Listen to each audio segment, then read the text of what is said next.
Welcome friends to this lecture of the Arpit course of Advances in Agricultural Engineering, and the topic of soil information for agriculture planning. And as you know that in the last lecture we have discussed about the importance of different soil properties and why we need their information for sustainable management of soil resources.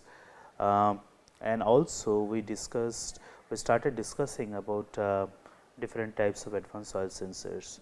While discussing the important soil properties for managing the soil or natural sustainability, we discussed important soil properties like soil pH or reaction, soil cation exchange capacity, soil color, texture, structure. We talked about how texture impacts different agricultural practices. We talked about different textural classes. We showed you the textural USDA textural triangle, what are the 12 different classes of USDA textural triangle, and also we talked about the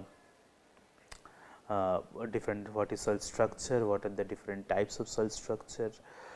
We talked about platy type of soil structure, prismatic soil structure, columnar soil structure, blocky soil structure, spheroidal soil structure, and so forth, so on and so forth.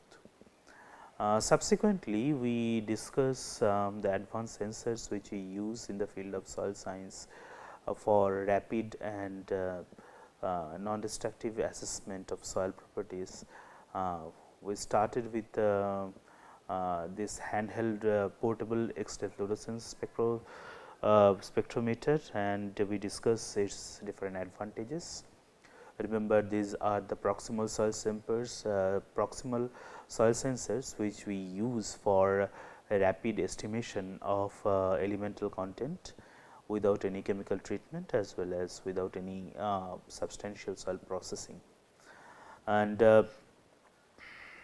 I showed you that how we are using this technology or this sensor for measurement of different soil properties. The idea is, when we use this sensor, it gives us the total elemental count of any matrix, and by using those elemental content as a proxy for different soil properties, we can measure different we can establish relationship or equation to predict any soil property from any unknown sample.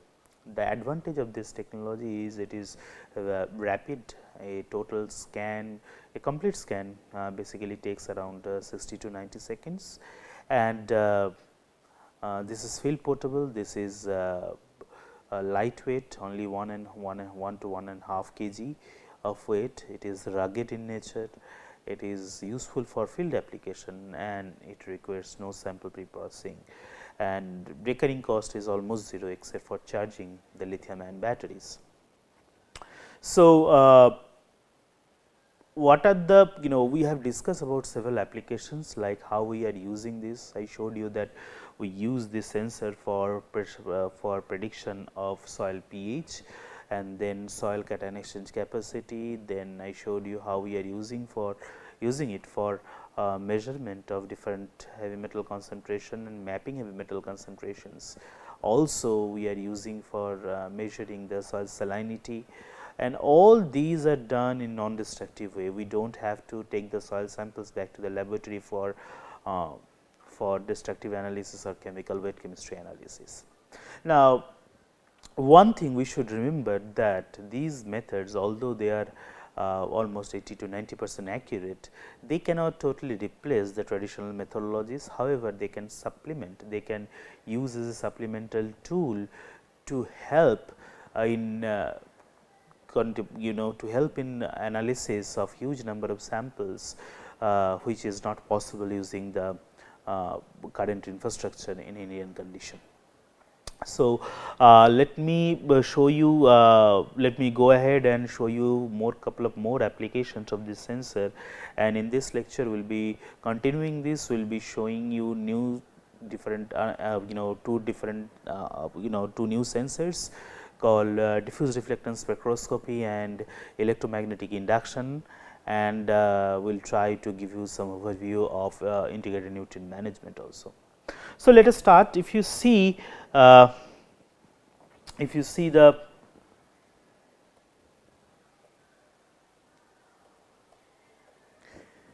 আবার শুরু হয়েছে ওটা প্রবলেমটা হচ্ছে একটু দেখে যাবেন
এই দেখুন না ঠিক আছে মনে হচ্ছে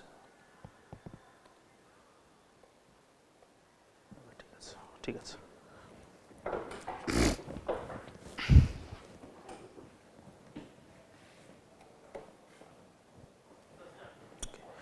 So, let us go ahead and see a couple of more applications of this portable X-ray fluorescence, and this instrument has been used for rapid estimation of heavy metals in some industrial areas as well as urbanized settings, as well as rapid mapping of their concentration and enrichment factor. One research has been done couple of years ago in Eastern European soil, and you can see that scientists are using the PXRF for directly touching it into the soil in some abundant area and measuring that concentration directly. And once they measured their concentration directly, now subsequently they are doing some probability distribution of different heavy metals starting from chromium, copper, zinc, arsenic and lead. All these are heavy metals and known for their deleterious effects. So, once they measure all these for hundreds of samples which they have collected from the whole area, they have used several types of geostatistical interpolation to produce the map of their concentration variability or spatial variability of their concentration. And we can see that not only we have identified the areas which are requiring less amount of attention, but also we have identified these hotspot areas which are showing high amount of high concentration of that particular nutrient, and which require more attention from our part. So, using this technology, not only it can give us on-site quantification, but also helps us for direct measurement or direct mapping of their spatial variability. So, this is a very huge application as far as the Indian soils are concerned. You know that there are several industrial areas where the agricultural production is currently going on, and also there is a huge amount of different crops are growing in the vicinity of different landfill sites which are loaded with these heavy metals. So, we can use these instruments for rapidly mapping or rapidly estimation of the heavy metal content of those soils, and subsequently mapping their toxicity and also map their spatial variability, which will be very much useful, specifically country like India, where we have very limited number of soil laboratories to analyze huge number of samples. So, this shows one of the major application of this portable X-ray fluorescence, and as we go along, this sensor has been also used for identification of soil parent material. We have scientists have proved that if we use these sensors, the elemental content can be used as a proxy for identification of the soil parent material. Now, soil parent material is a very important aspect. It basically shows the soil parent material is basically the precursor of any soil. That means, it is basically there are different types of parent materials like goethite, hematite and other iron oxides, which generates different types of soils.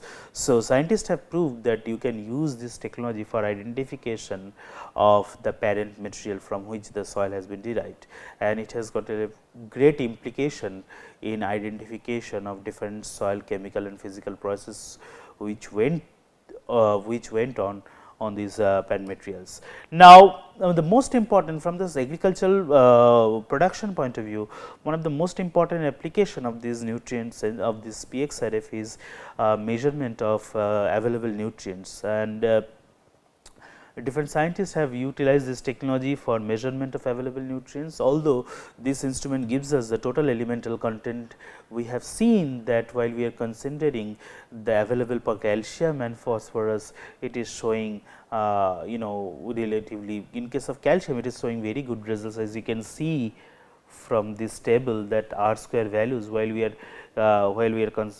predicting the available calcium using linear regression and then polynomial regression and also power regression, we are getting very good R square or accuracy 0.81, 0.86 and 0.89, and also when we are using the multiple linear regression, we are getting 0.85. However, for phosphorus, the accuracy is not that high, but acceptable given the fact that phosphorus is very complex. The dynamics of phosphorus is very complex in the soil. So, you can see that we are getting, in case of stepwise multiple linear regression, we are getting around 60% accuracy for using this PXRF, and also for power we are getting 0.52, that means 52% accuracy.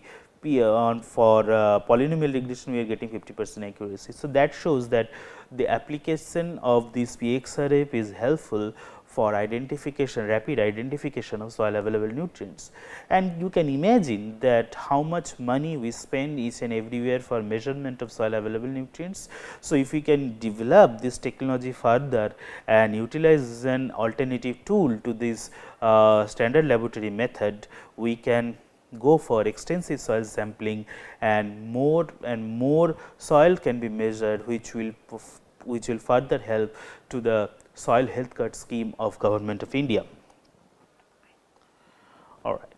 So,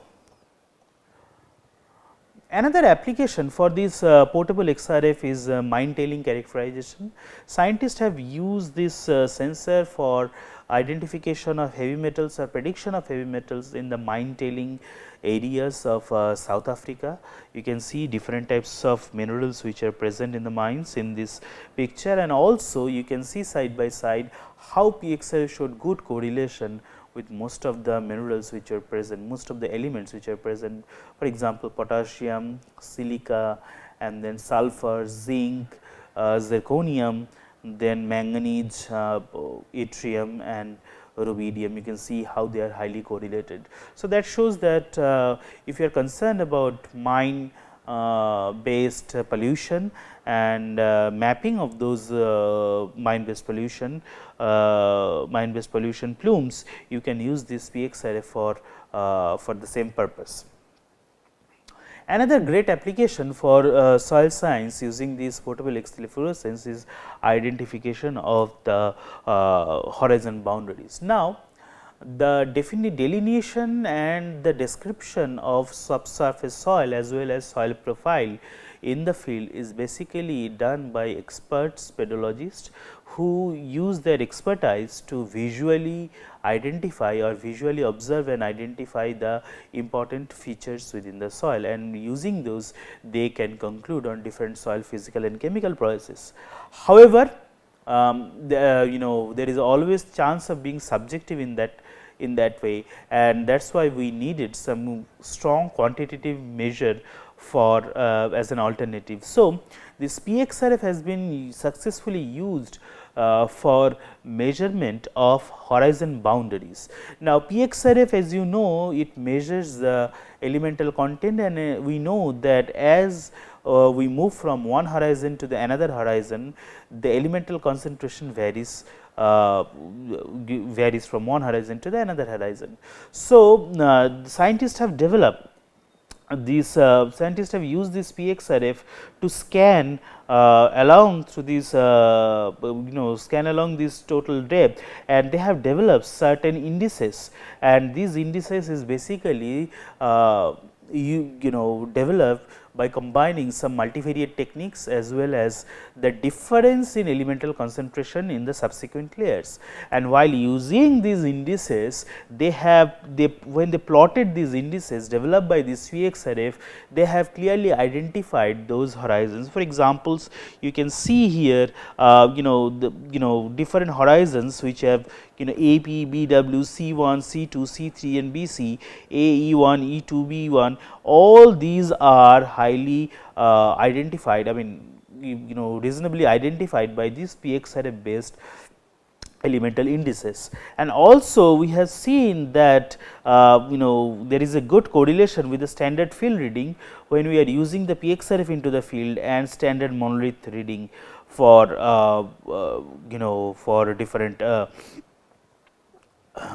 different horizons and different elements. So, that shows that this tool has the potential for greatly advancing the field of soil science, and not only we can utilize for this for mapping of soil nutrients and also heavy metals, it can be also used for developing the fundamental understanding of soil process. Okay. So, since we have completed this portable XRF, let us discuss another important proximal sensor. We call it EMI. The full it is the short name of electromagnetic induction. Now, the EMI basically or electromagnetic induction is a process in which a primary electromagnetic current is induced into the soil, and the soil responds with a secondary current which is measured by the EMI instruments or electromagnetic induction instruments, and then we compare the spatial conductivity patterns. We call it apparent electrical conductivity measurement across a given area. So, if we move these electrical EMI instruments across the field, it will give you the spatial distribution of the apparent electrical conductivity based on this principle of electromagnetic induction. Now, once we know that, we associate the changes in the spatial apparent electrical conductivity patterns with changes in soil characteristics. And also apparent conductivity, remember that apparent conductivity is a weighted average conductivity measurement for a column of earthen materials to a specific depth. So, basically once we get this apparent electrical conductivity measurement or the spatial variability of the apparent electrical conductivity in the soil, it can be associated with several other properties. So, what are those properties which we measure through this EMI technique? First of all, we measure the salt content because it is primarily dependent on the conductance, electrical conductance, and also we can measure the clay content and clay mineralogy, moisture content, temperature, the apparent conductivity. Now, remember that the apparent conductivity or ECA of soils increases with an increasing in soluble salts, clay and water content. So, basically due to this covariation of the salts, clay and water content, once we measure the spatial variability of salts into the soil, we can simultaneously map the spatial variability of clay and also water content. Remember that the presence of salts will dominate the other factors, and obviously when salts are not present, changes in the clay content or mineralogy and changes in soil moisture attribute to the changes of apparent electrical conductivity. And remember, this apparent electrical conductivity is measured in millisiemens per meter or ms per m. So, this is the unit of this electromagnetic induction technique. So, this electromagnetic induction technique has been used by different, a huge number of soil scientists for mapping the spatial variability of soil properties on site, using this phenomenon, and also using this they can indirectly correlate and indirectly produce the spatial variability maps of other soil properties also. Now, let us talk about an more advanced technology, that is called visible near infrared diffuse reflectance spectroscopy. As I told you that most of the traditional laboratory methods are time consuming, and also they are highly sometimes they are costly. They produces the caustic chemicals as a byproduct after the analysis, and they release them into the environment, and also they are invasive in nature. That means, once you analyze one soil samples by a method, you cannot reuse that. So, these are some disadvantages of the traditional methods. So, to replace or to produce an alternative, this diffuse reflectance spectroscopy has been popular in the soil science community for last 2 decades because of these following advantages. First of all, it is very fast in nature. So, acquisition, and this is basically a spectroscopic technique, and this spectroscopic technique, as you can see, this is an instrument which you can literally carry in your backpack, and it has a handheld probe which is connected through some wires, and you can take this handheld probe in different position of a soil to take the scans of the soils. So, basically it is a spectroscopic technique which basically measures the reflected energy, and by analyzing the reflected energy, it shows the presence of different functional groups in the soil. What are the different advantages of this technology? There are several advantages of this technology. First of all, it is very fast in nature. Acquisition of a spectra requires only 5 to 10 seconds of time, and it is cost effective in nature because it has almost 0 recurring cost, and except for recharging the batteries if you want to use them into the field, and it needs minimum or no sample pretreatment. Several studies have been done, and it has been proved that this method can show good results even if the field moist conditions. And nowadays there are also more advanced algorithms have been developed by the scientists, which we can use to increase the accuracy in the field condition itself. And the fourth advantage is high throughput and non-invasive. First of all, it is non-invasive, it cannot destroy, it does not destroy the soil while measuring the soil properties or soil spectra. It is high throughput in nature. That means, if you capture one whole spectra, it can be used for measuring or predicting a large number of soil parameters. So, this is why it is called high throughput in nature, and obviously portable, as you can see. Now, what are the parameters which you can measure through this instrument? Obviously, the most significant parameter which you can measure through this instrument is organic carbon, and also available nitrogen, phosphorus and potassium.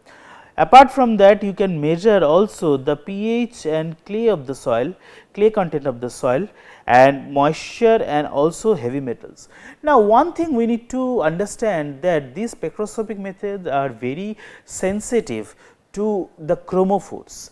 For example, one chromophore is this clay content, is one of the chromophore which is basically sensitive, which is basically color sensitive, and also organic carbon is another chromophore which is high color sensitive.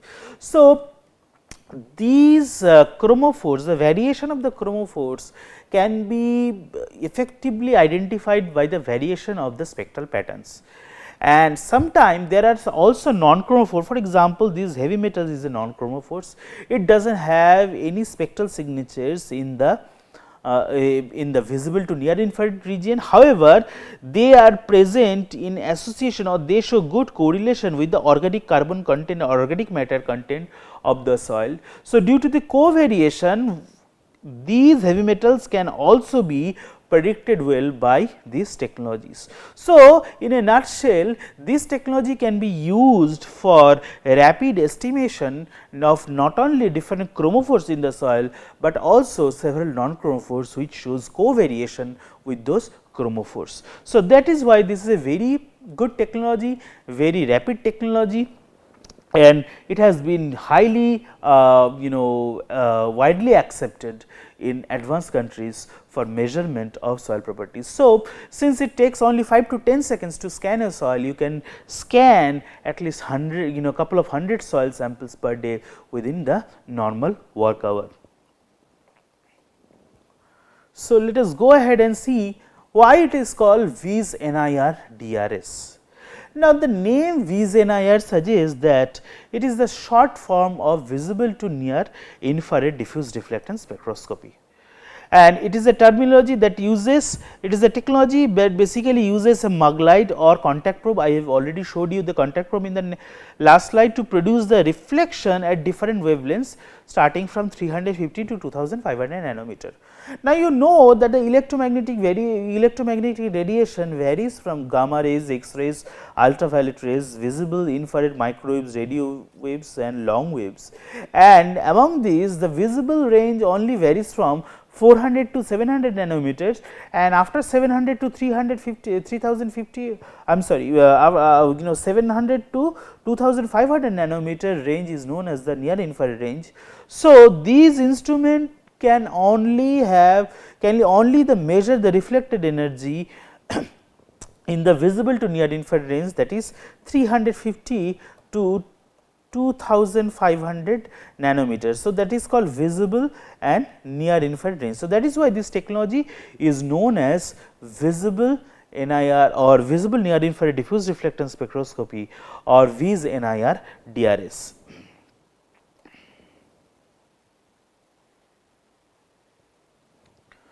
Now, how these diffuse reflectance spectroscopic works? First of all, you know that by the principle, when the light interacts with any material, for example, in our case it is soil material, a portion of the material get reflected back, a portion of the white light or incident light get reflected back, and these reflected energy is basically being detected by several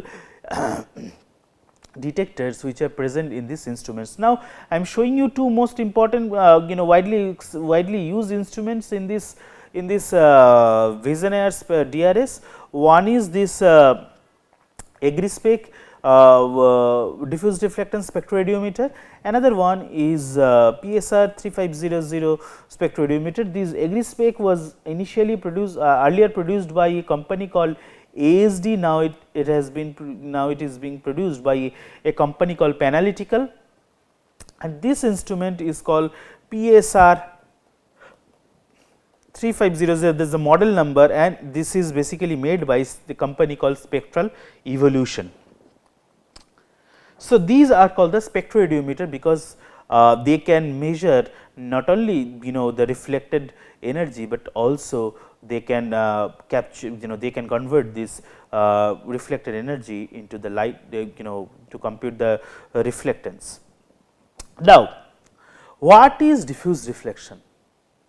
Now, this slide basically shows the difference between specular and, there are two types of reflection, one is called the specular reflection, another is called diffuse reflection. Now, to understand the diffuse reflectance, we have to understand the differences between these two reflections. One is called the specular reflection. Now, specular reflection, remember, it always occurs from a very plane surface like mirror surface or water surface, and the feature or the characteristics of specular reflection is the angle of incidence is always equal to the angle of reflection. So, this is called the specular reflection. In contrary, diffuse reflection occurs from rough surfaces, and which basically powdery surfaces, which where the roughness is much smaller than the wavelength of the incident light. So, that is why it is called the diffuse reflection, and in case of diffuse reflection obviously the angle of incidence is not equal to the angle of reflection. So, I have shared one YouTube link where you can see a good video to see the difference between this specular reflection and diffuse reflection. As you can see here, these are the incident, this is the incident beams and the diffuse rays are going in different directions. And remember, these diffuse reflection or diffuse reflectance can be, is basically useful for powdery material like powder and then rough surfaces, soil, coal and such such materials. So,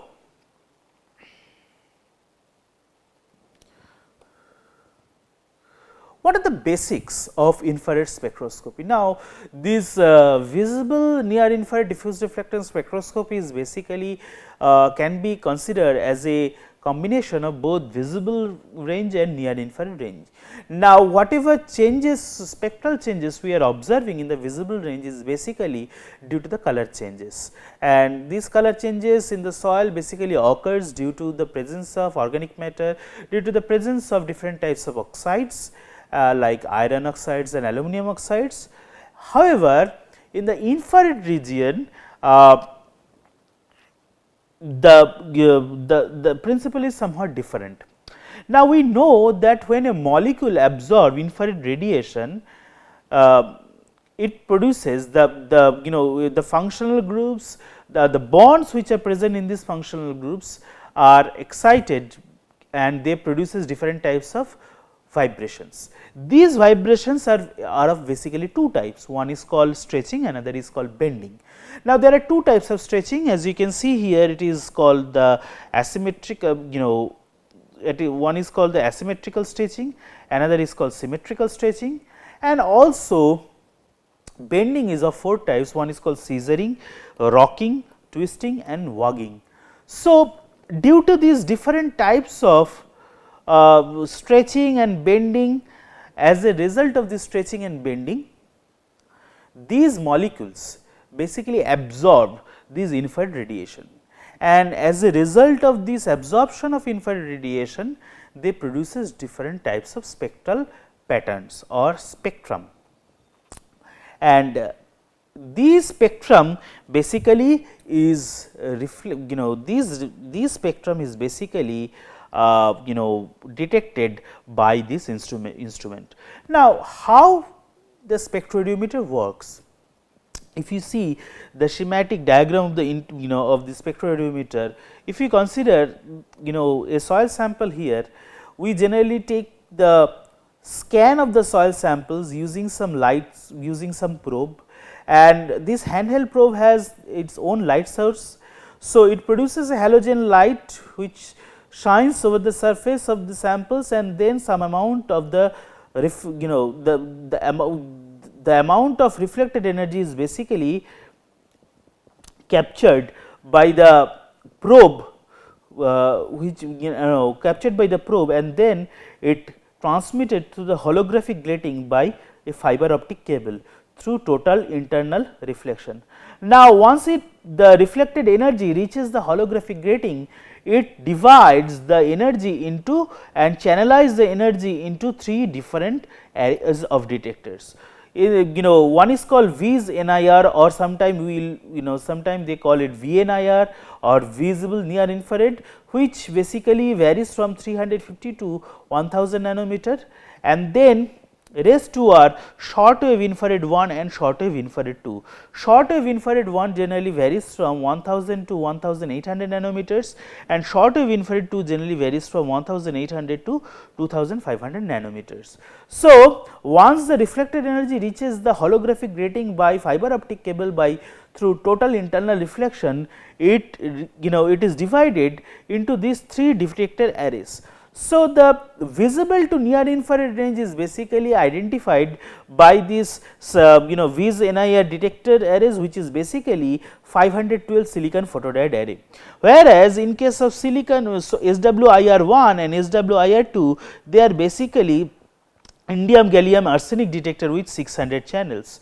So, you can see that the total reflected radiation can be divided into 3 detector arrays, and each of these detector basically measures the intensity of the reflected energy, and then basically they convert the incident photons to electrons and generating the photocurrent, and this produces the voltage, which is basically goes to a digital signal to ultimately to the control software to produce the spectra.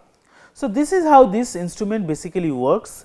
Again, the reflected energy is basically captured by this handheld probe, and which captures this energy and transmit this energy to the holographic grating by fiber optic cable through total internal reflection, and these holographic gratings segregate this energy into 3 different types of detectors. One is VNIR detector, which is basically 512 photodiode array, and short wave infrared 1 and short wave infrared 2 are channelized by indium gallium arsenic detectors with 600 channels. So, this is how this instrument basically works, and let us see more about this these detectors. So, in the VNIR detectors, as you know that the spectral range varies from 350 to 1000 nanometer. Here there is a grating which splits the wavelength every 1.4 nanometer.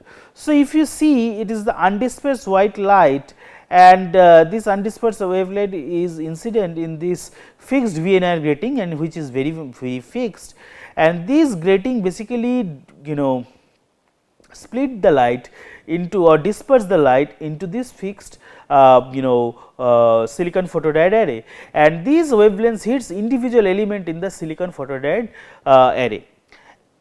On contrary, these short wave infrared 1 and short wave infrared 2 are having a scanning SWIR grating similar for SWIR 2 grating also, and here undispersed white light and also become dispersed once it reaches the grating.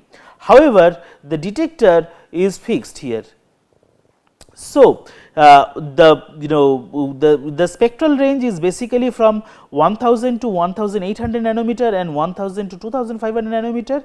SWIR grating is mounted on a motor which scans continuously, and wavelength is split every 2 nanometer and hits one by one of the single indium gallium arsenic detector.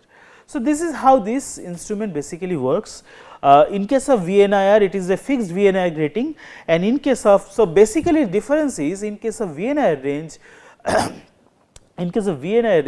it has got a fixed VNIR grating, whereas in case of SWIR and SWIR2 it is basically moving grating. So, this is basically the difference between these two these detectors. Another important thing is that once we take the scan, it is utmost necessary to standardize these scan results. So, to standardize the radiometer or spectroradiometer, we use a calibration panel just like any other instrument, and this calibration panel is known as Spectralon panel. It is made of a specialized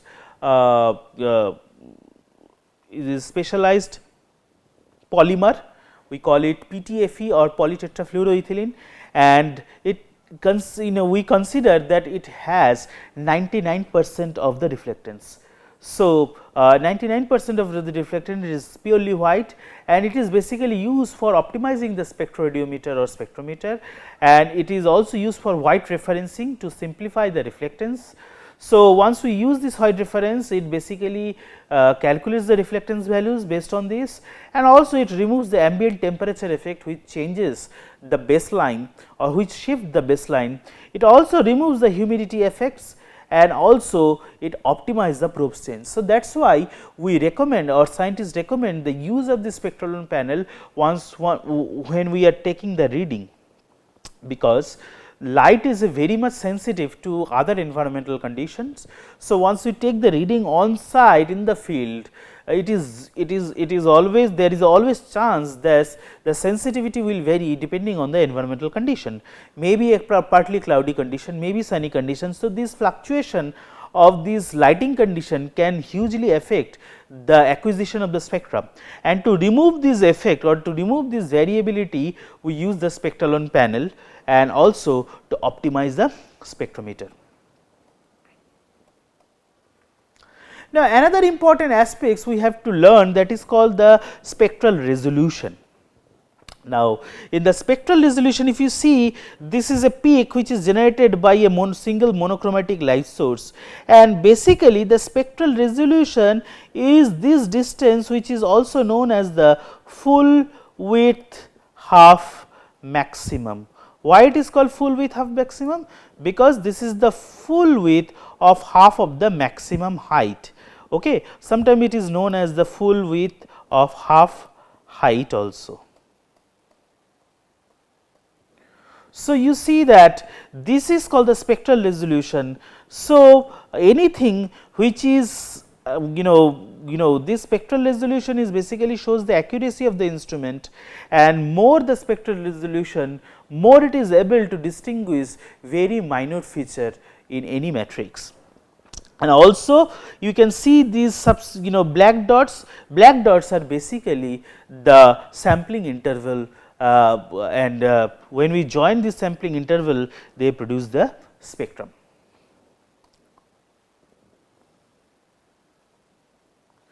Now, what we are talking about so far is basically how to collect these soil spectra. Now, this is how a soil spectra will look.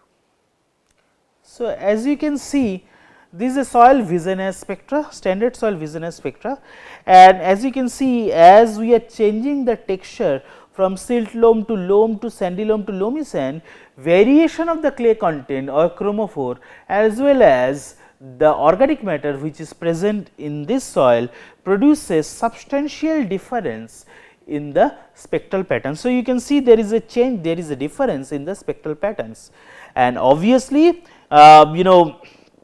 you can see here these absorption features in which the different functional groups which are present within the soil absorb the infrared radiation and produces these absorption features. Now, these absorption features or the spectral signatures basically shows us what are the important groups which are present into the soil.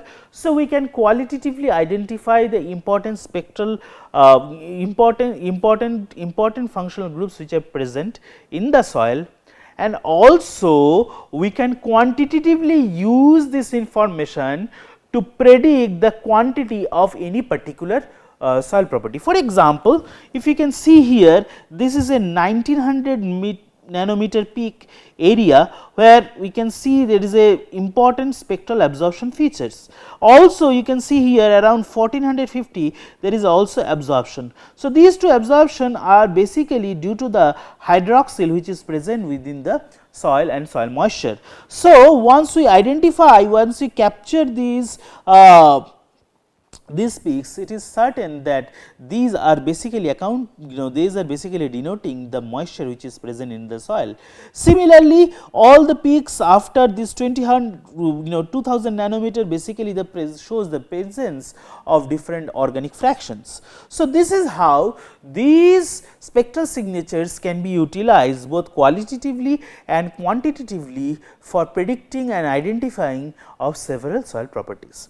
Now, remember that one can measure the light energy at various wavelengths, as you can see from 300 to 2500 nanometer. By measuring the intensity of the reflected light, we can create this spectral we can create this spectrum, and the maxima and minima of spectral reflectance curves, minima here are basically shows by the absorption, and we will call these absorption features or absorption bands, and differences in absorption and scattering for different wavelengths can be used to identify the compounds. As I said that once you identify the differences in the absorption features from one soil to another soil, obviously that would indicate the presence of certain compound or component in that soil. So, for example, let me show you that this black soil is this black spectrum is basically denoting this loamy sand, which has got high content of sand, as compared to this green one, which is sandy loam. This loamy sand is basically lighter in color, and as a result of its lighter color, they are producing more reflectance as compared to this sandy loam. So, you can see, and we can you can understand how these concentration of several of different components in the soil really shows this impact on the soil Vis NIR spectrum.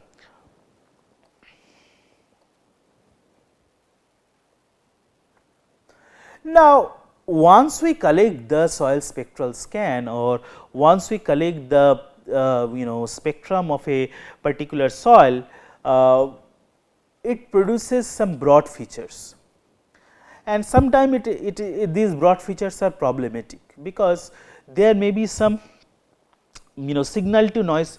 The signal to noise ratio is very low.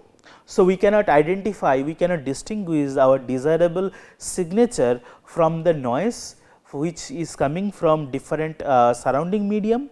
So, we go for different types of spectral preprocessing to increase the resolution, to increase the signal to noise ratio, and as you can see here, there are different types of spectral preprocessing like averaging, smoothing, and so on so forth. So, you can see these are the individual scans, and then we are producing the seamless spectra, and after that we are smoothing the spectra. That means, we are removing the basically removing the noise, smaller noise, and then we are ultimately producing an average spectrum. So, these are different steps of these are basically different steps of spectral preprocessing.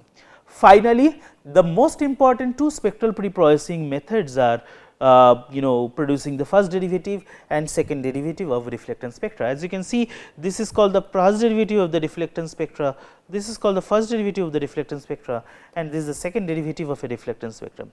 Now, it is easily can be seen that the spectral signatures are more noticeable here. Not only noticeable, but also you can see the signal to noise ratio has increased substantially as compared to the previous graphs. So, this is actually our intention to identify the important spectral signatures, so that they cannot be masked by other broad features, and that is why we go for different types of spectral preprocessing. And among these different types of spectral preprocessing, one of the these derivative spectroscopy is the most popular one. So, why derivative spectra? Why we should go with the derivative spectra? Why, if you see the literature of the spectroscopy, at least 80 to 90% of the literature shows the application of the derivative spectra for better prediction purposes. However, what is the need of derivative spectra? Now, derivative is basically when we are taking the derivative, as you know that these instrument basically measures the intensity of the reflectance values for each and every wavelength starting from 350 to 2500 nanometers. So, if you take the derivative, it is basically shows the change in reflectance over a bandwidth. So, let us consider a bandwidth, for example, if we are considered the bandwidth of 1 nanometer. So, here delta lambda could be 1 nanometer, where delta j may be 352 nanometer and this is 351 nanometer. So, delta j could be 1 nanometer, where I am sorry, where delta lambda is 1 nanometer, where delta j is 352 nanometer and delta I is 351 nanometer, where delta j is greater than my apologies, the delta lambda is equal to lambda j minus lambda I, where lambda j could be 352 nanometer and lambda I could be 351 nanometer, where lambda j is greater than lambda I. So, basically when we are taking the derivative, we are taking the derivative of these reflectance values as compared to their wavelengths. So, nth derivative can be calculated by using this formula given by Tsai and Philippot. And what are the importance of going for these higher derivatives? First of all, it can increase the resolution, it can help us to background elimination, and also it helps us for noise filtration.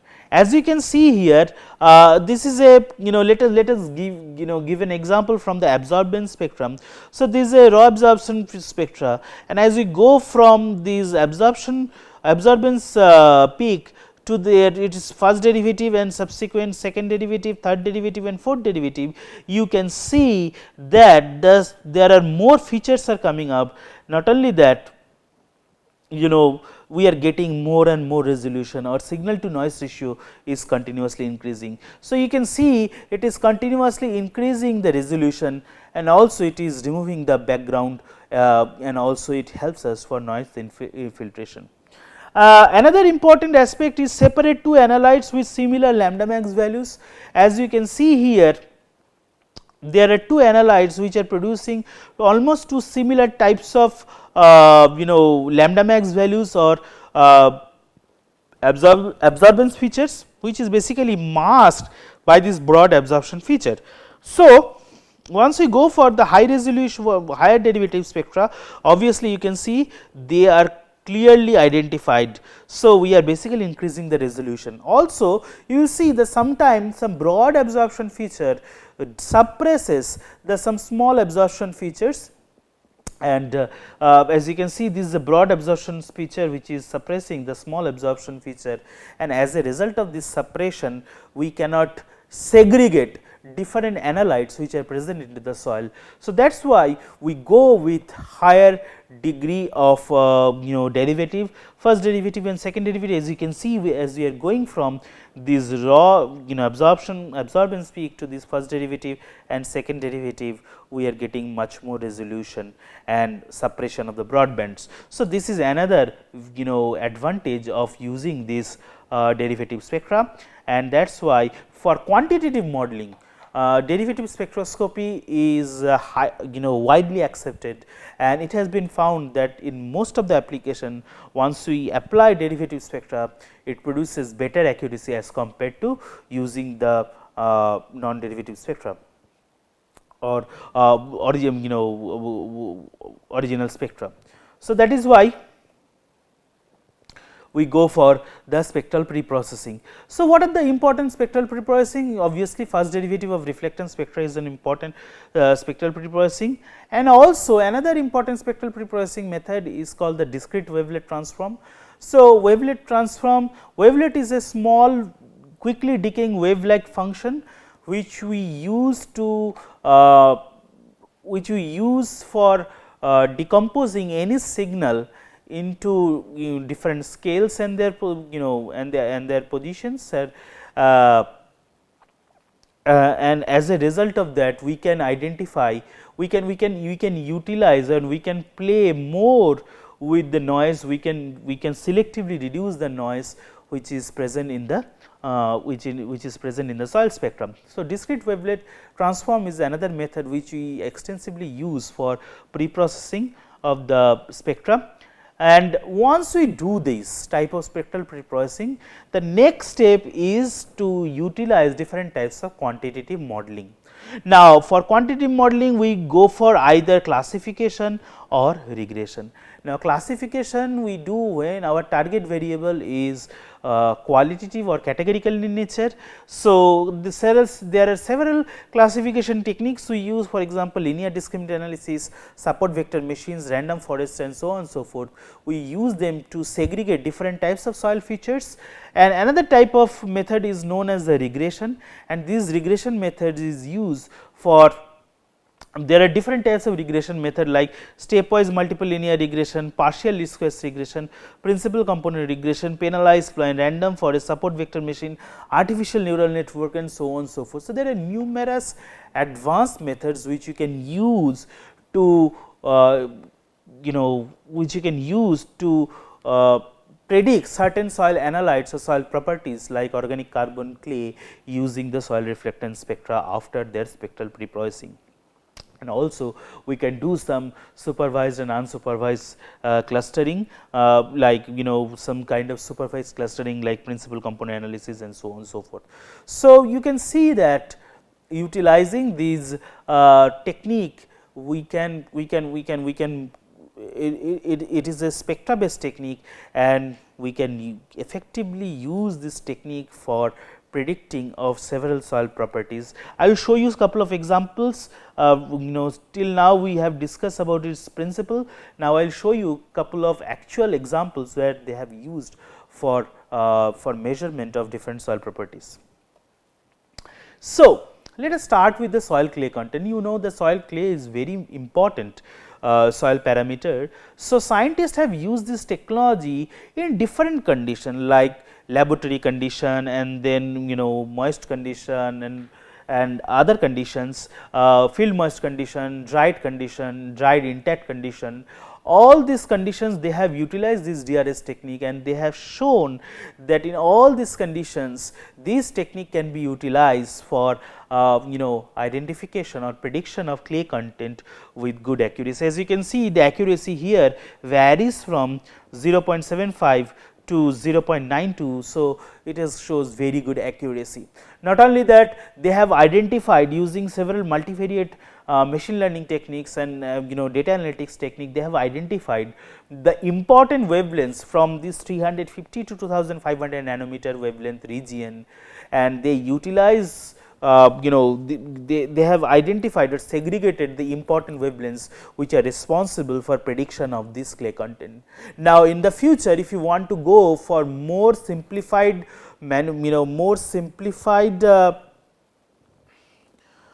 designing of soil, more simplified designing of spectroradiometer or any spectrometer, you can utilize the selected wavelengths instead of going for all the wavelengths from 350 to 2500 nanometer. And it has been proved that if we use the selected wavelengths, it produces better result, it produces better result as compared to when we are using the whole spectrum.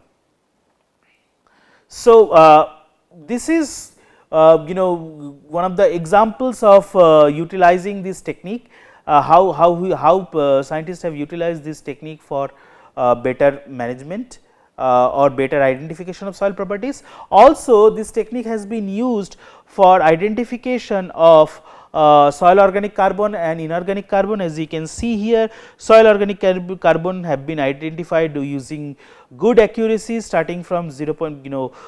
They got an accuracy of 0.77, that means 77% accuracy, and also soil inorganic carbon also they have identified or predicted with the almost 85% accuracy. So, this shows couple of good examples of real time actual examples or practical examples where we use this technology for identification of several soil properties with acceptable accuracy. And let us wrap up here. In the next lecture, we will start from here and we will talk about the integrated nutrient management, and also we will start our module 3, that is basics of DSM. Will give you I will give you the overview of digital soil mapping and what are the different aspects of digital soil mapping, and also geostatistics. Thank you very much, and let us meet in our next lecture to finish finish this whole topic of soil information for natural resource management. Thank you very much.